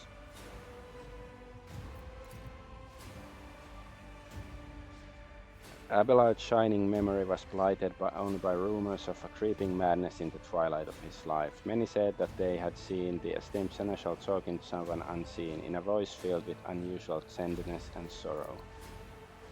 After the victory on Epitaph, Argenta left the rogue trader. An insatiable flame burned brighter and brighter in her soul, hungry for vengeance, and so the sister embarked on her own personal crusade. At first she hunted and exterminated the remaining followers of the Final Dawn. Then she pursued those who had abetted them, and then anyone in whom she saw a hint of heresy. Even when she directed her wrath against entire cities, no power could stop Argenta. I believe that. Clad in her sacred armor, she left a trail of fire and blood across the expanse, a trail that ended on Sally's prime. No one knows why the sister returned for a third time to the planet where she had found her relic, but after descending to its surface she mysteriously vanished. Since then there have been incessant pilgrimages in search of Sally's prime. Legend has it that the renowned Argenta wanders the ancient ship, awaiting the hero of purest heart whom she will bestow the one star. and mercilessly slaying those in whom she detects a sliver of darkness. No one knows whether the legend is true, yet the thousands of who have tried to enter the ancient ship, not one has returned alive. Enjoying the privilege of Marcatum Tabula Officiale, Chai Haidari found her way into the heart of the Expanse's underworld. She became known as the Baroness of Shadows. Having amassed so much wealth and influence, she became to control the economic fate of the sector. Even the most powerful figures in the Expanse were forced to reckon with her, with and despise her. For a long time, Jay was able to thwart the attempts on her life, but until one day she disappeared. But many continue to believe she still rules the Expanse from shadows even deeper than before. So she became the Rothschilds or something. Heinrich von Kallax, former interrogator of the Ordo Xenos, took the mantle of the Lord Inquisitor after his mentor's death. Receiving both the Inquisitor's rosette and the duty of defending the sector from enemies of humanity, Van Kallax became the new warden of the Coroner's Expanse. After laying his hands on the instruments of mass destruction, the Inquisitor announced a crusade against the many heresies of the Expanse. With no regard for the lives lost and no mercy for the smallest of offenses, he purged the region with fire and sword, uniting thousands of fanatics under his banner. When the Inquisitor Van Kallax's time came to an end, he left behind a massive retinue of acolytes. One of them assumed his mentor's mantle, and the Inquisitor fell fighting unknown Xenos in the galactic south of the Expanse. Despite the scandalous rumors about a love affair with the rogue trader, it's not rumors, it's true, Lady Cassia continued to accompany her lover among the stars of the Expanse for a time. The love was like a candle flame, oh my god. Norma Jean. The love was like a candle flame, warm, tremulous, and insatiable, and quickly extinguished. When Cassia took the throne as Nova, their love gave way to duty. Some praised their doomed love over glasses of Amasek, while others cursed it and spat in disgust. Yet, even after entering an arranged dynastic marriage and passing her precious genes, Cassia kept in contact with the only person she ever fully loved until her dying day. So we didn't marry her. What happened? We proposed to her and she sort of said yes, even though reluctantly. Novata, Cassia, Orselio, and rogue trader Adolf Argonaut von Valancius were joined in matrimony. Okay. Securing a powerful alliance. It didn't sort of imply that she married somebody else. Sadly, their countless concerns and responsibilities prevented the spouses from seeing much of one another, keeping them apart for months, sometimes years at a time. Although no passion or love kindled in their union, they held one another in genuine esteem. So, okay. Cassia Arcelio learned from every bitter lesson she was given throughout her travels with the rogue trader. She became the novator of house in spite of her own fear, her hatred of her kin, and her region's manipulations, but most of all she did it in defiance of the rogue trader, whom she despised until the end of her life. Like her predecessor, Cassia ruled House Orselio with an iron fist through force and fear. Wait, so she started to despise us? I'm a bit confused. Like, well, I think the whole romance section, like, part with her was sort of, like, you know, tagged on, like there wasn't many events relating to it. So, and I was like, because she wanted to, like, you know, break it off or something, and then I proposed to her. So it was that the wrong thing? Was it a shit test? I was supposed to say like, yes, you can go if you want, but I don't want you to, or something. Whatever. The ruthlessness with which Cassia persecuted dissents. Trying to, okay, play with my fan, like put the proper power levels on it. Anyways, the ruthlessness with which Cassia persecuted dissent did not go unnoticed. Jay Hedari met with her former companion twice and appealed to her mercy. Their second meeting ended in a deadly quarrel, and it was soon discovered that Caspalica missions were helping the Orselio dissidents to escape reprisal. Cassia publicly swore revenge on Lady Hedari for betraying her former friendship. Okay. The Starway Atlas, which contained the memories of Tisiphone and Cethala clan, lost its power. House of Celios navigators once again had to rely on skill alone in the depths of the Immaterium. Tired, afraid, and angered by their own weakness without the Atlases, the navigators rose up against the Novator. Cassia crushed the rebellion with an iron fist. She desperately tried to bring her house back from ruin and recreate the Atlas that had been so unwisely destroyed, but fate was not on her side. She eventually left the post of Novator and passed the unwanted title to a young heir. Idir at last lived several more years after the Rogue Traders' grand campaign on Epitaph. Despite her short life, she left behind many legends and tales of her adventures in the Lord Captain's the service of the terrible warp phenomena that she manifested. Shortly before her death, Idira vanished from her post. Jay disappeared with her. When Jay returned many cycles later, she declared that Idira's last days had been full of joy and adventure, and her greatest pleasure had been watching the Void Whales play. Coming before the conclave of the Cognizance fleet, Pascal Hanneman repented on the schism. Casting off his former heresy-stained identifier, he accepted the designation unregistered by the catalogue and surrendered his Magus regalia. His fate remains unknown, but the archives contain reports of the activities of a stern castigator of the code, forcefully identified as the tech priest Brass Whisper, who was already deceased by that time. The face of this castigator was hidden behind a mask. His mission was interrogation and elimination. This agent of the Conclave witnessed every sign of tech heresy and exterminated all who endangered the theorems of purity granted by the Forerunners. The unit bearing the name Abel Hanneman was granted a pardon for his participation in the schism. Abel spent the rest of his days in monastic solitude on Station Alter Templum Calixis X-17. Not bothered by unwanted voices, he gave himself fully to the passion of statistical augury and the creation of binaric harmonics. His liturgies were performed in machine cathedrals and were regarded as beautiful hymns to the Omnissiah, even if somewhat unorthodox due to a certain liveliness not characteristics of mechanist hymns to the Deus Mechanicus. Decades later, the tech interrogator Brass Whisper confronted a cartel of coal traders who had defiled the Adeptus Mechanicus regalia and executed a powerful criminal named Torah. This act plunged Jay Hader into grief and rage. In retaliation, she arranged the assassination of Michael Abel Hanneman, a pure-hearted and harmless servant of the Omnissiah. Yeah, this is getting random and sort of funny. For many long years, earlier traveled at the Rogue Trader's side, helping him decipher the secrets of Lost Dinos races and lending him the wisdom of her kind.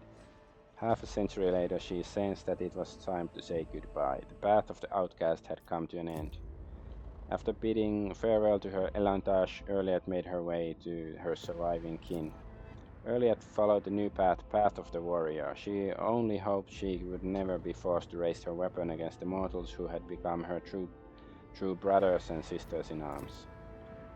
After burying his brothers, Ulfar felt the weight of exhaustion and loss on his shoulders. His loyalty to the Allfather was strong, but his heart had suffered much over his decades of battle. Unable to break his vows, he continued to sing the saga of his pack alone, the last of the baleful howl.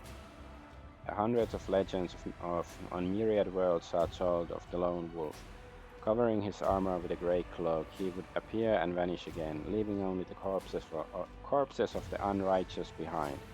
Stories were crafted about the mysterious Avenger and hundreds of young heroes. Wolflings began to follow him.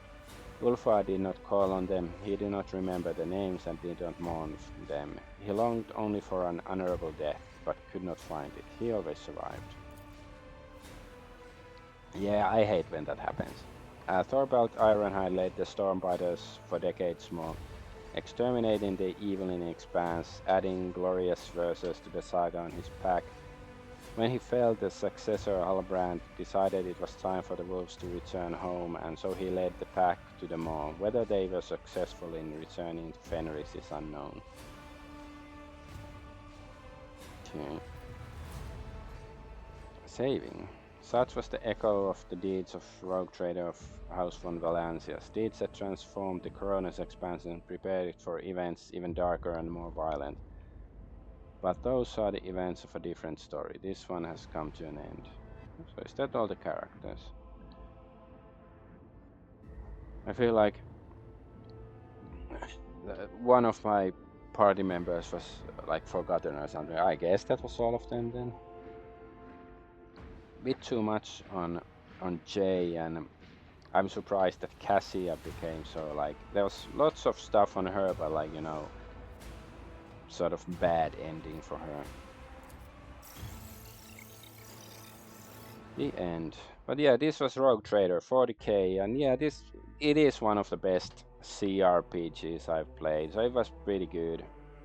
But of course, you know, there were lots of little things I didn't like, you know, small things, mostly with, you know, just the skills, like, you know, talents. It says like, you know, for each navigator talent you have, you get plus to something, but it doesn't clearly state which talents are navigator talents. And, you know, there's lots of small things like that. And you know, the story was pretty good, and the atmosphere of the 40k universe was pretty nice. But like role-playing wise, still like at times I felt like none of the options I was offered by the game really represented what I wanted to express. Like that's something that I would I don't know, like addressed. I don't think the game crashed ever, so it was quite functional, but like I guess there were some like movement bugs every now and then, like, you know, I should be able to walk into that square, but I can't because there's something above stopping me and stuff. But yeah, the ending, yeah, it's like okay, this was sort of nice, like the way they did all of those different modules of the game, like what happened to different places and characters and stuff. Like you know, it's not like in the like when you put it all together, there was a lot of text to read, but because it was, you know, fairly small window, like each page didn't feel too heavy to read, so that was pretty nice, like well made. But now I'm wondering about like the clones. Like you know, in the previous stream there were the clones from alternative realities of, you know, Adolf Argonaut, and you know, they also wanted, I guess, the Catan. So like, is that like, is it like a allusion to some part in Warhammer 40k lore, or is it because it felt a bit like a just add, or like, you know, the developers just wanted another, you know, battle, but instead of having just another battle against the Necrons, they did something different, which, you know, it was nice in that regard, but it's sort of weird. Or is it somehow related to Cthulhu or something? Catan, whatever. That, you know, does Catan have the ability to summon people from alternate realities or something? Because I have no idea how any of this alternate reality stuff works in 40k, because I didn't know it was a thing, because I associate that more with Star Trek and stuff like that.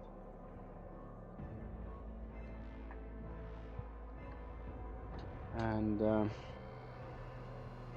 I guess, and you know, it was fun that there's the two mechanics in the game of, you know, basic role-playing stuff. You have your party and you go do missions, but then there's also like this sort of strategy, soft strategy element of that you're making colonies and fighting space battles. Like, you know, that's nice, but I guess it's still a bit too light.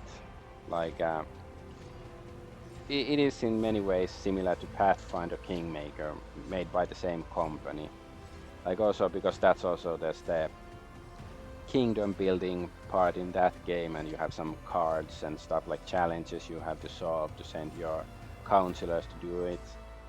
Like you know, a bit too superficial. Like a little bit more depth would have been nice in that system. And also like the space battle, because you know when I see space battle in 40k, it makes me think of Battlefield Fleet Gothic, and the word is fleet. We don't have a fleet. We had one ship, and at some point we got the NPC ship that did very little to help us, but I guess a little bit, but not much. And to speed up, yeah, let's speed this up. So I don't know, like I like that there was the space battle. It was a nice distraction every now and then, but would have been still like, I don't know, something more would have been nice to it. But it's I'm a bit nitpicking now, because I did enjoy the game, like 93.6% of the game was pretty good, and or better. No, it's, but like if I had to give this game like a score, like percentage out of 100, it would be 90 plus something probably. Like it had issues, but I still like the games that I like the most. They are games with issues. Special thanks to the team at Games Workshop. Like, yeah, my favorite games, they're never like perfect, because they have more personality than that somebody that's like every sharp angle has been softened and stuff. But yeah, it's the same goes for whatever, like TV shows or anime and stuff. Like they're the kind of stuff that I really want to complain. Like if I don't care about something, I don't complain about it unless it's garbage and I have to suffer through it. But yeah, I guess these are like the Kickstart donation people or something. That's a lot of people. But I feel obligated to, because there might still be some sort of teaser or something. And also Owlcat, they're making 40k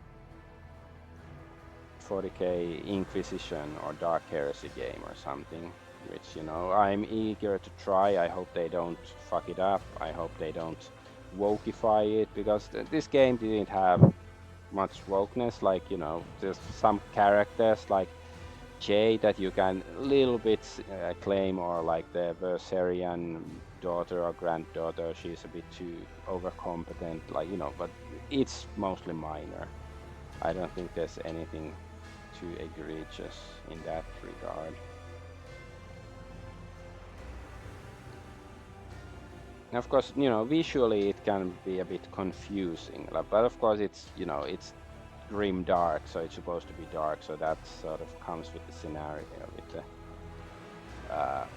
the package. There's some Finnish name there. But yeah, definitely the longest game I've ever streamed. No, I don't think anything comes close. Like I don't know, maybe what's Xenogears? That might be the second longest, like with the most second most streams, but it wasn't that many. Is this stream 58, 59, something like that? Jukka Hämäläinen, more Finnish names.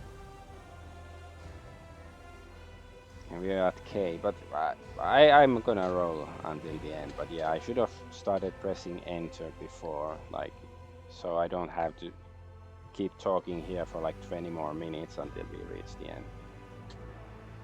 Because there has to be something, at least a fun image or something. Congratulations, thank you for playing great game. Something like that. But yeah, this game really made me feel like I should immerse myself more in Warhammer, like especially 40k stuff. Like I do have a few 40k books, like the novels, like Eisenhorn, isn't that one? That I actually bought that a few years ago for €1, but the problem is it's in Finland. I live in Hong Kong, so I don't know. Next time when I go back home, I guess I should bring some of the books here.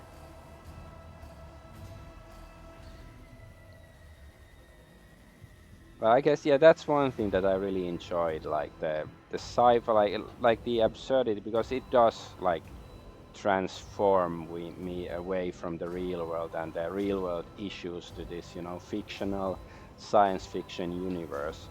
Like that's something that I, especially nowadays, because reality is becoming more and more lame, and also fiction, like too much of like current year issues are bleeding into fiction, and it's just nice to like try to think of in the mind of another person. That's one reason why I like role-playing games, whether it's tabletop RPGs or computer or console RPGs. That you try to get into the mindset and see the world in a well see the problems of another world through the mind and eyes of another character with completely different view and things.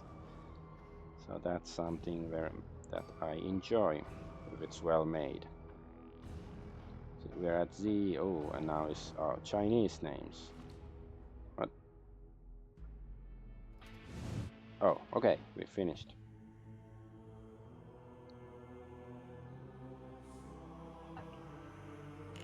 Okay, so there was nothing. Okay, the ending bonus was the Chinese names. Well, there's of course cooperative mode, but it's like, who's gonna play cooperative mode? Or I guess you can do it like one session at a time. Like maybe you play one session with your friend and then continue by yourself for the next two sessions, and then again, with week later you play with your friend, because this game took me, I don't I don't even want to think, maybe 150 hours or something. But yeah, that's good enough reason for me to quit. I'm Adventure Argonaut. Thank you for putting up with all these episodes if you did, and I'll see you. Well, tomorrow is Golden News, and on Wednesday I actually have to think of another game to stream. Bye bye.